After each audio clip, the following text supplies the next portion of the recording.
මගේ නම ලලිත් කුරගොඩ මම පදිංචි වෙලා ඉන්නේ කැනඩාවේ ෆ්‍රෙඩරික්ටන් නගරේ. කැනඩාවට ඇවිත් වසර 4කට වැඩි. මම වෘත්තියෙන් බලපත්‍රලාභී ප්‍රායෝගික හෙද නිලධාරියෙක්.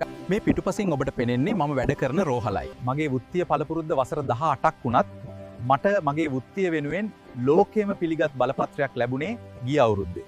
මට කොතරම් දැනුම තිබුණත් වෘත්තිය සඳහා බලපත්‍රයක් නොතිබුණු නිසා මට ඒ සම්බන්ධ කිසිවක් කතා කරන්න අවස්ථාවක් ලැබුණේ නැහැ. මම කැනඩාවට ආවේ වසර 4ක් ඊශ්‍රායලයේ ඉඳලා. මම හැම වෙලාවෙම බැලුවේ මට තව ඉගෙන ගන්න තිබුණා නම් කියලා.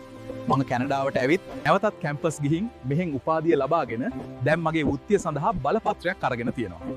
අපි හැමදෙනාම ලෙඩ වෙනවා. ඔබට වැළඳී තියෙන ලෙඩේ ගැන දොස්තර කෙනෙක් ළඟට යන්නත් කලින් ඔබටම දැනගන්න පුළුවන් නම් ඒක ඔබේ ලෙඩේ සුව කරගන්න මොන තරම් උදව්වක් වෙයිද? මම මේ channel එක පටන් ගත්තේ සාමාන්‍ය ජනතාවට නොතේරෙන හෙද සහ වෛද්‍ය භාෂාව සරල සිංහලෙන් පැහැදිලි කරලා දෙන්නයි. එම වුණොත් මම හිතනවා ගොඩක් අයට ලෙඩක් හැදුනම ඉක්මනට කරන්න ඕනේ දේ පිළිබඳව අවබෝධයක් ලැබෙයි කියලා. ඒකෙන් ජීවිතයක් බේරගන්න පුළුවන් වේවි. එහෙනම් අපි වැඩේ පටන් ගමු. Facebook වීඩියෝ සහ නර්ස් ලලිත් YouTube channel එක subscribe කරලා තියාගන්න. එහෙනම් සුබ දවසක්.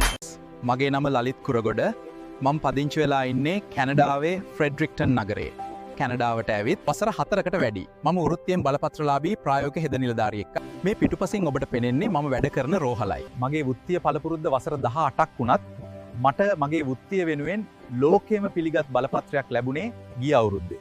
මට කොතරම් දැනුම තිබුණත් වෘත්තිය සඳහා බලපත්‍රයක් නොතිබුණු නිසා මට ඒ සම්බන්ධ කිසිවක් කතා කරන්න අවස්ථාවක් ලැබුණේ නැහැ. මම කැනඩාවට ආවේ වසර 4ක් ඊශ්‍රායලයේ ඉඳලා.